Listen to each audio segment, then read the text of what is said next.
صحبت اللہ والوں کی، صحبت اللہ والوں کی، اللہ سے ملوا جا۔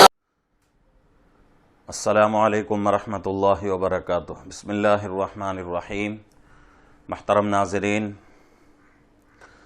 ضروری مسائل کا سلسلہ الحمدللہ جاری ہے۔ نماز کے مکروہات تنزیہیہ کا بیان چل رہا ہے۔ کچھ مکروہات کا بیان پیچھے ہو چکا۔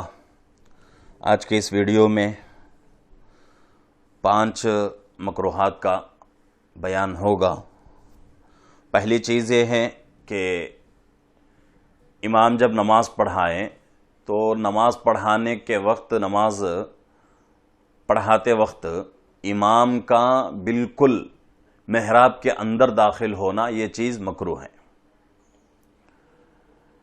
اس طرح امام کھڑے ہو کہ اگر آدمی یعنی کہ امام کا جسم محراب کے اندر ہو لیکن قدم کا کچھ حصہ جو ہے باہر ہو، اس طرح اگر کھڑا ہوتا ہے تو کوئی مذائقہ نہیں ہے۔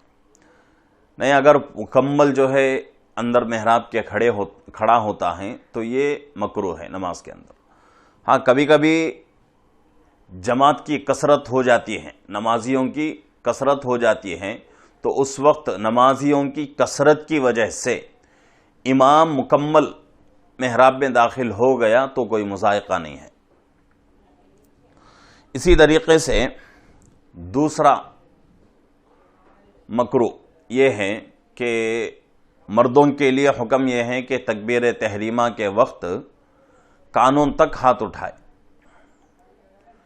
اگر کوئی کانوں سے اوپر اٹھا رہا ہے یا کانوں سے نیچے صرف اس طرح کر رہا ہے تو یہ چیز بھی نماز میں مکروہ ہے۔ نماز کے اندر مرد کے لیے ہاتھوں کو کانوں تک اٹھانا ضروری ہے، کانوں کے قریب تک اٹھانا ضروری ہے۔ اگر کوئی کانوں سے اوپر اٹھا لیا، کوئی جو ہے صرف یہاں تک اٹھا لیا تو یہ چیز مکروہ ہے۔ اسی طریقے سے تیسری چیز، کسی آدمی کو بھوک لگ رہی ہے اور بھوک اتنی تیز لگ رہی ہے اور اس کے سامنے کھانا موجود ہے، کھانا کھا کر نماز پڑھنا چاہے تو بھی پڑھ سکتا ہے، وقت بھی کافی ہے، تو ایسے وقت میں پہلے کھانا کھا لے اس کے بعد نماز پڑھے۔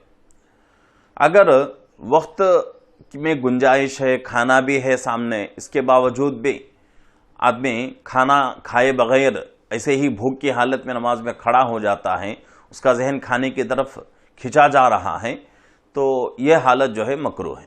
ہاں، نماز کا وقت نہیں ہے، اتنا وقت نہیں ہے کہ آدمی نماز کھانا کھا کے نماز پڑھ سکے، تو اس وقت پہلے نماز ادا کر لے، بعد میں کھانا کھائے۔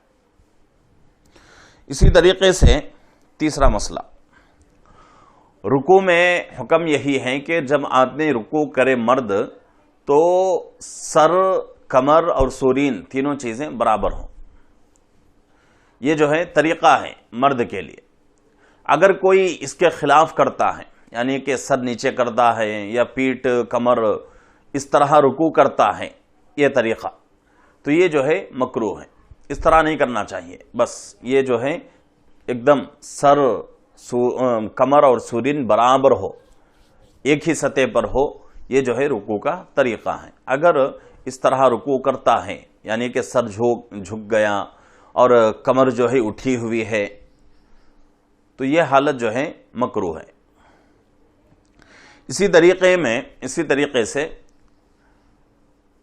5ویں چیز، سجدے میں جاتے ہوئے سے پہلے بھی بات گزری تھی کہ سجدے میں جاتے ہوئے طریقہ یہ ہے کہ آدمی پہلے گھٹنے رکھے زمین پر، اس کے بعد ہاتھ رکھے، اس کے بعد پیشانی، ناک رکھے، اس کے بعد ناک، اس کے بعد پیشانی، یہ جو ہے طریقہ ہے۔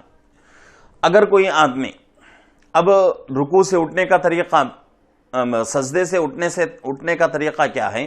پہلے پیشانی اٹھائے، اس کے بعد ناک، اس کے بعد ہاتھ، اس کے بعد دونوں گھٹنے۔ تو جاتے ہوئے پہلے گھٹنے کو، اس کے بعد ہاتھوں کو، اس کے بعد ناک کو، اس کے بعد پیشانی کو۔ اٹھتے ہوئے اس کا الٹا، پہلے پیشانی، بعد ناک، بعد میں ہاتھ، بعد میں